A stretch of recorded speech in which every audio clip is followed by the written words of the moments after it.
And now, stay tuned for the program that is rated tops in popularity for a longer period of time than any other West Coast program in radio history. The Signal Oil program, The Whistler.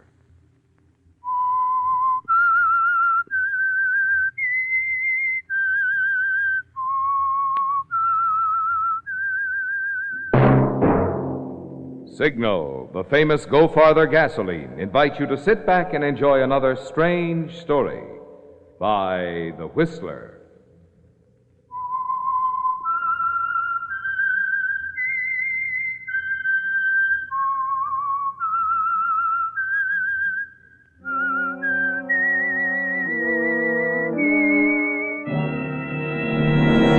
I am the Whistler, and I know many things, for I walk by night. I know many strange tales hidden in the hearts of men and women who have stepped into the shadows. Yes, I know the nameless terrors of which they dare not speak. And now for the Signal Oil Company, The Whistler's strange story, His Own Reward.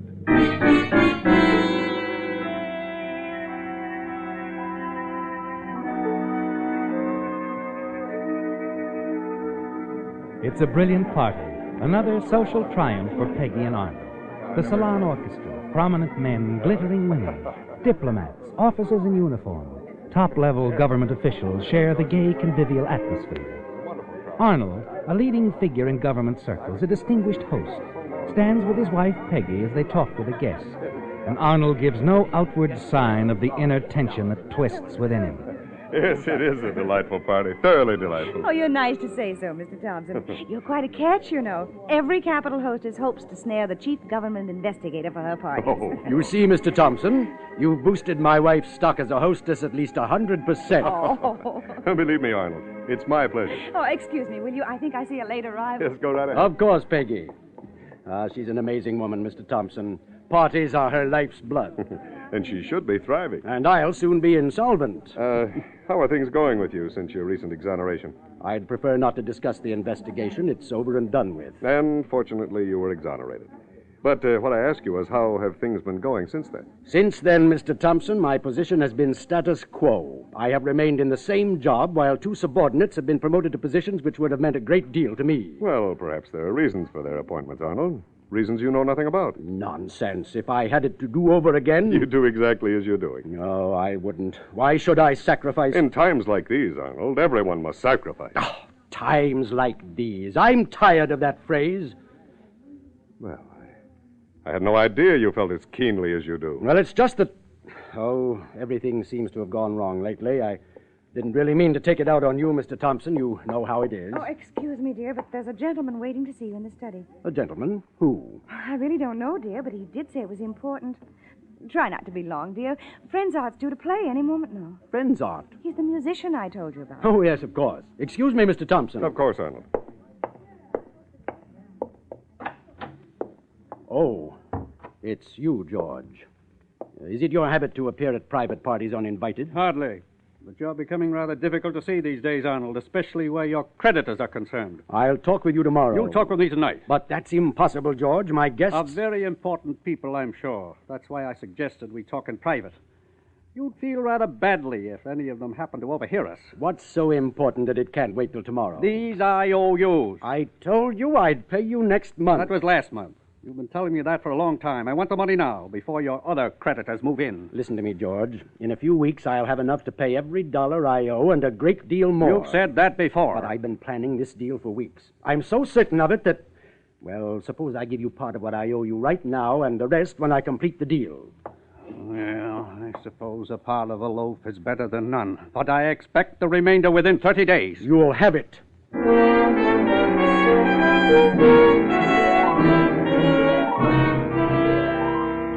Your words to George were not idle ones, were they, Arnold? You do have plans, real plans.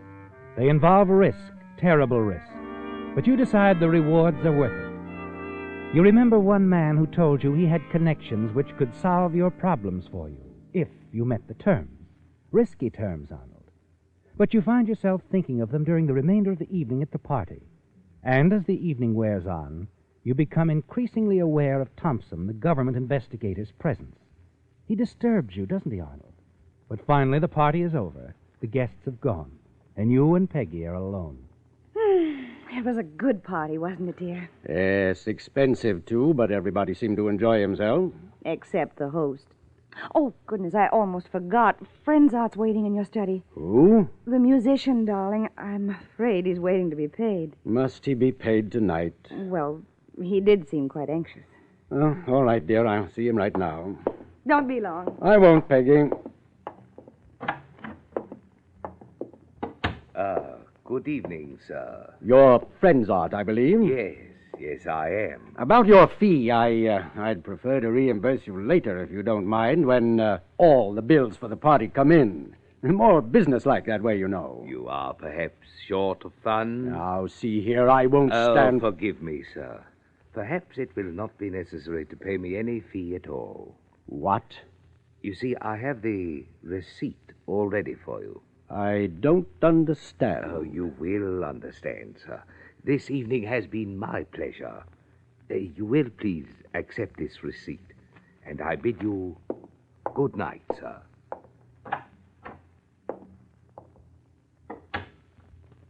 If you are interested in talking with someone who appreciates and admires your ability and is willing to reward you handsomely to secure it, meet me at the Blue Lantern tomorrow night at 11. Ask for John.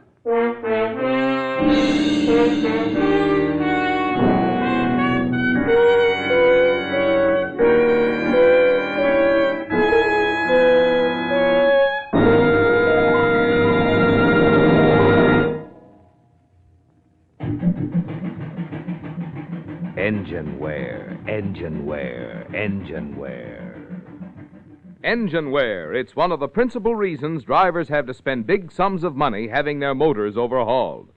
Engine wear. It's one of the principal reasons motors lose pep and power, get fewer miles per gallon of gas.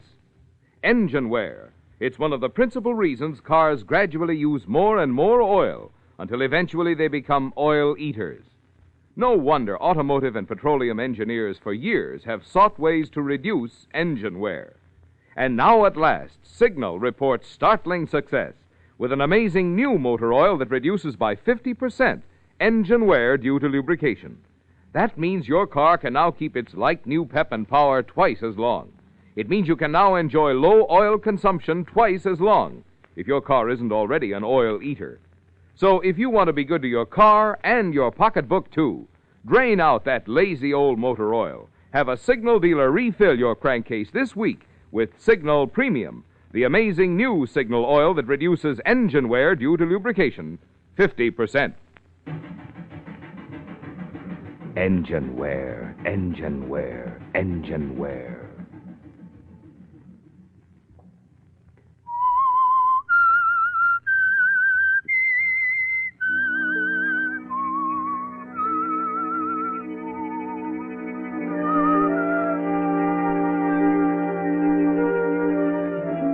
Well, Arnold, the note the musician Frenzart handed you as he left your party dovetails with previous suggestions which you've been considering, doesn't it? And you're interested in talking to anyone who appreciates and admires your ability and is willing to reward you handsomely to secure it.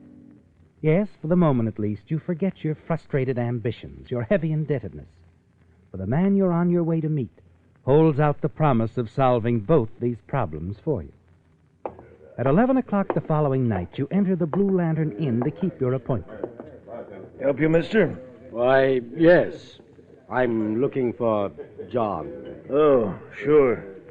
Up those stairs. First door to the right. Thank you.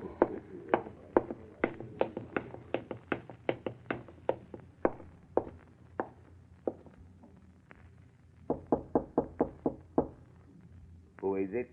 John? You are very prompt. Will you come in, please? You? Frenzart, you're John. Names are not important. You may call me John. Please sit down. You are the one who wrote me the note? Admiring your qualities and ability. Indeed, I am, Arnold. I've heard a great deal about you from one of my associates. So? Yes, I have watched you for some time. I recognize your brilliance, your ability. Yes, even your ambition. That is good. You're just the man we are looking for. Go on, John. It has distressed me to see such brilliance wasted, your ability bypassed. I have seen your frustration grow. I'm not sure I understand. You, Arnold, and people like you are on the wrong side of the fence. The position of your government is ill-advised. No wonder you find it impossible to adjust yourself. You belong with us. Most Americans honestly believe in what they're fighting for. Perhaps they do. But others, even friends of yours, realize the folly of the American position. I know. They've spoken to me about it. These people are sure that your side cannot win. This ideal, this freedom you are fighting for, is just a mirage. All the bloodshed, the suffering will have been for nothing. Why are you so sure of this? Because our manpower is unlimited. Yours is limited. And in the final analysis, our power will be the deciding factor. Perhaps you're right. Oh, believe me, Arnold, I am right. You're too brilliant a man to waste your efforts on a losing cause that has already cost thousands of young lives. By working with us, you can help bring this unrest to an end, a sure peace for generations to come. And above all, your efforts will be appreciated and handsomely rewarded. That'll be a new experience at any rate, and a pleasant one. As I have pointed out, your government has shown how little they appreciate you. John, in your note, you mentioned that you would be willing to... To reward you handsomely. For one thing, I am prepared to pay you $100,000. $100,000. And what do you expect of me? We are interested in that installation north of New York. But what can I do about that? Oh, nothing. Until you become head of this installation. You have already applied for the position, I believe. Yes, I have. I've contacted everyone I know who might be able to help me get it, but so far I've heard nothing. Obviously, I cannot help you. You must get that appointment any way you can. And if I shouldn't get it? Then I'm afraid we cannot do business. I see. But surely a man with your contacts can arrange this. I will keep in touch with you, Arnold.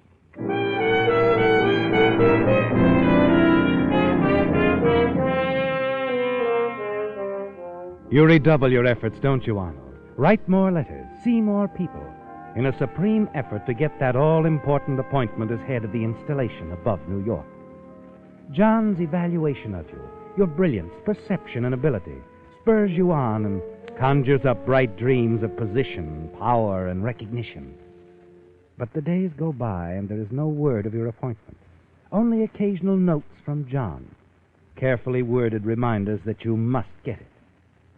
One afternoon, after another fruitless effort, you return home. That you, Arnold? Yes, Peggy. Oh, if you'd have arrived just 5 minutes earlier, you could have helped me entertain a caller. Really? Sorry, dear, I was held up. Oh, you look tired, darling. Let's go in the study and sit down. All right. Mr. Thompson said to tell you hello. He said... Thompson. He was here. Oh, yes, I told you we had a caller. Don't you like Mr. Thompson, Arnold? You always react to him so strangely. What did he want? To visit, I guess. Heaven knows we chatted our heads off. What about? Oh, just friends, acquaintances in the government, that sort of thing. Oh, he left a note for you. A note? Where? On the writing desk. What did he say? Well, it just says, sorry to have missed you. I told you it was nothing important. Peggy, did he write the note here at the desk? Well, yes, he did. Why? Did he go through my papers? Arnold, what on earth are you driving at? Did he go through my papers here in the desk? I really have no idea. I was called to the door when he sat down to write the note. And he'd finished when I came back.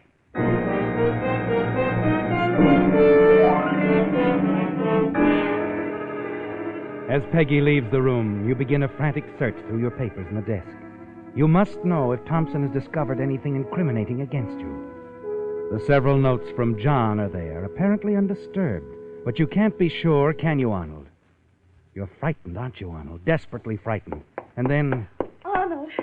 Arnold, he's here. Who's here? The man you waited for, darling. The man in government you said would decide whether or not you got that appointment. Oh, no. Peggy, wait. I can't wait. I'm sending him right in. It's happened, hasn't it, Arnold? You're certain now that Thompson was checking on you, that he's found you out and turned in his report. But you're trapped now, aren't you? Yes, you want to run anywhere, but there isn't time. Suddenly, your fear solidifies in cold, brazen bravado, and you know you'll have to bluff it through. I must say, Arnold, you've been hard to catch up with. I'm sorry, sir. Won't you sit down? Thanks, but my business with you was brief. I see. Arnold, I'm pleased to tell you that the appointment is yours. My heartiest congratulations. The appointment? Yes, one of the most important of our time.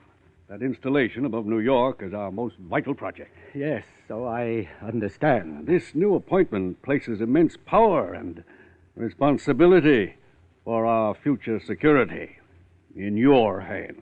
If you only knew what this means to me, sir. Just do the job you're capable of, and you'll never be forgotten.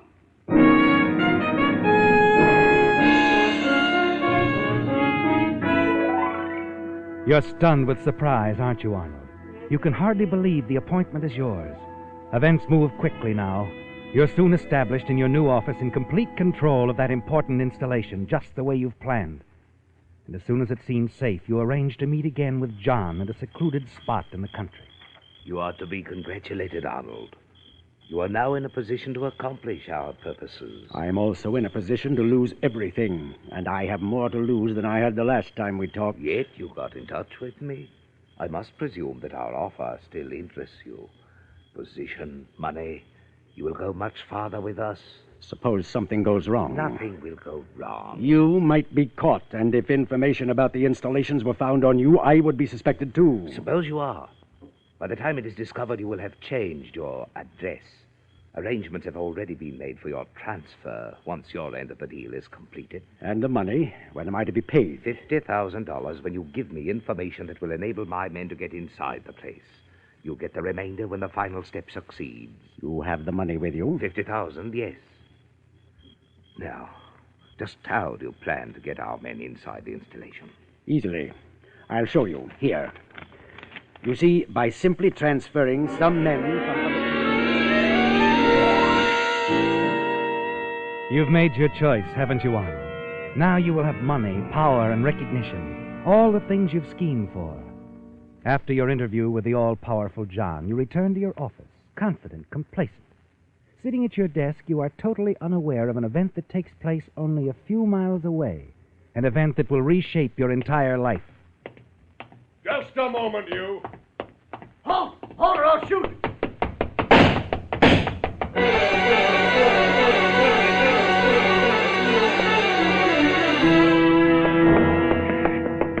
He's inside somewhere. We'll find him. Yeah. Come on.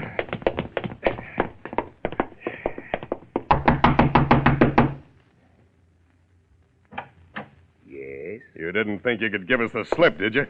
I wasn't trying to. Then why'd you run? I wasn't certain who you were. You mean you were certain. Give me that briefcase. Take off your coat. Now your shoes. Hey, never mind the shoes, Dave. Look what's in his briefcase. Where'd you get these papers? Oh, please, gentlemen, you don't expect me to divulge. These plans could have come from only one of 2 or 3 sources. Is that so? Yeah, only 2 or 3 people could have got a hold of these. You seem to have the answer. You're under arrest. We'll soon make sure who's selling us out.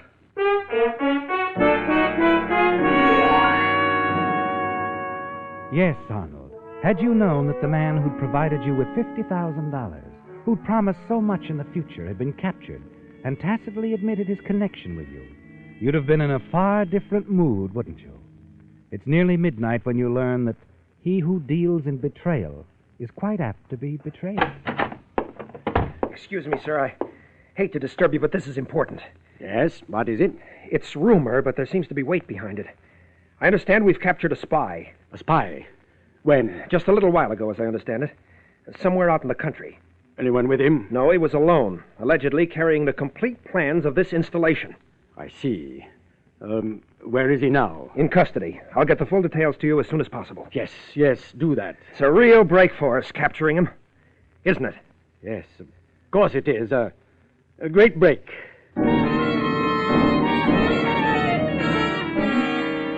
Fear, panic explodes inside of you, doesn't it, Arnold? If it's true, if John has been captured, then all your scheming and plotting may have been in vain. You realize you must move and move fast. You need time as you've never needed it before. You rush home.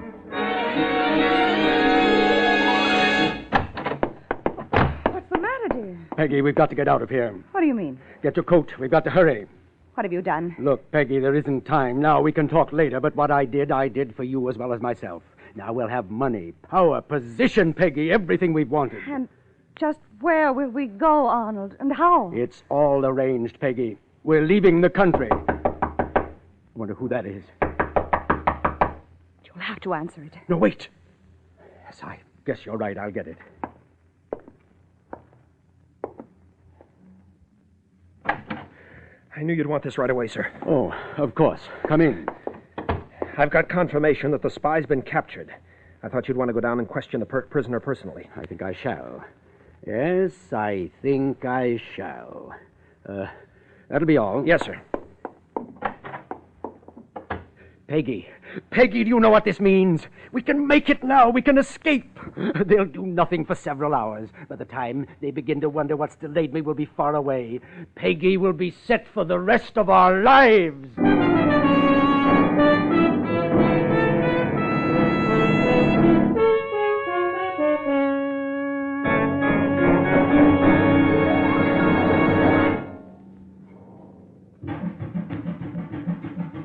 Engine wear, engine wear, engine wear. Is engine wear causing your expensive motor to wear out twice as fast as necessary? It is if you're still using lazy motor oils that merely lubricate. Here's what I mean. In amazing new Signal Premium Motor Oil, special properties are engineered into the oil through the marvels of modern chemistry. As a result, new Signal Premium not only reduces engine wear due to lubrication 50%, but also protects your motor in all these important extra ways. 1, keeps oil rings clean and free. 2, controls and reduces harmful engine deposits, such as carbon, gum, and varnish. 3, prevents sticking of hydraulic valve lifters. 4, stops acid corrosion and rust. Best of all, new Signal Premium Motor Oil gives you all this extra protection at no increase in price. Good reason to get your next oil change at a Signal service station. Change this week to the amazing new Signal oil that reduces engine wear due to lubrication 50%. Engine wear, engine wear, engine wear.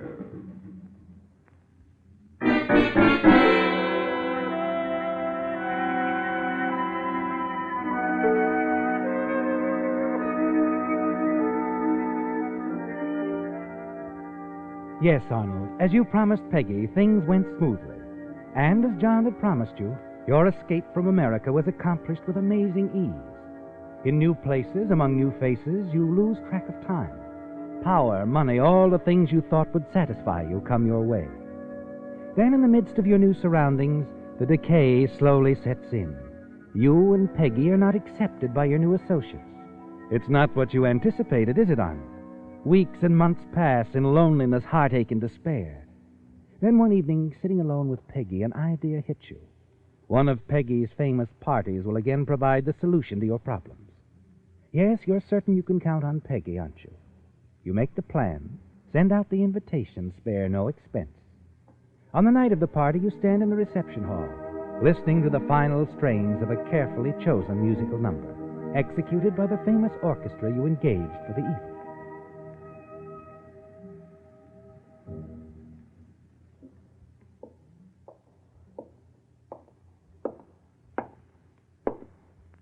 Do you wish us to play any longer? No, I'm sure there will be no further occasion for music. I'm sorry. We will be glad. No, you may consider yourselves dismissed. There are no further charges. No, sir. You gave me the fee when we arrived. I'm sorry. That's quite all right. Good night. Good night. What went wrong, dear? Nothing, Peggy. It just happened, that's all. I planned the party so carefully. Every tiny detail. It wasn't your fault. Everything was perfect. But no one came. No. No one. What are we going to do? I don't know. It's horrible. No matter where I go, what I do, people look at me as much as to say, traitor. It isn't fair. Isn't it? No. I suppose it is. But it's getting worse and worse. I can't sleep at night. All I can hear is... Traitor. Sometimes when you look at me, I can even hear you saying it within yourself. Traitor. I can't stand it. As long as I live, I'll hear it. Traitor. Traitor. Traitor. Traitor. Traitor. Traitor. I can't stand it, Peggy. I can't stand it. Traitor. Traitor.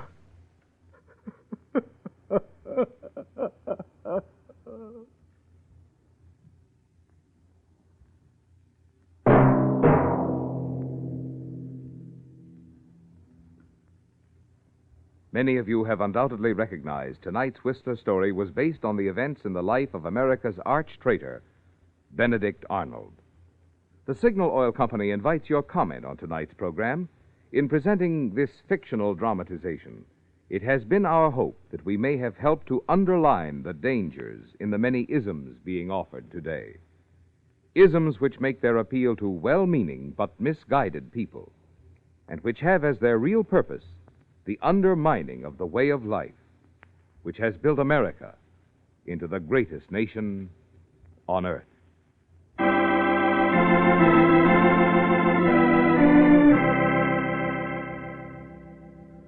Firmly with faith in the right, here will we stand, God our only confessor, here on the shores that to freedom were born. America, America, America, America, live on. Here on the shores that to freedom were born, grant us, Lord, the courage and the strength of righteousness. Here on the shore that to freedom were born, O Lord, make us worthy of this land Thou hast chosen to bless. Firmly with faith in the right, here will we stand, God our only confessor, here on the shores that to freedom were born. America, America, America, America, live on.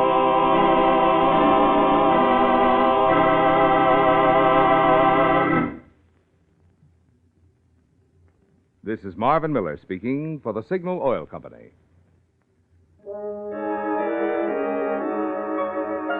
Stay tuned to Our Miss Brooks, starring Eve Arden, which follows immediately over most of these stations.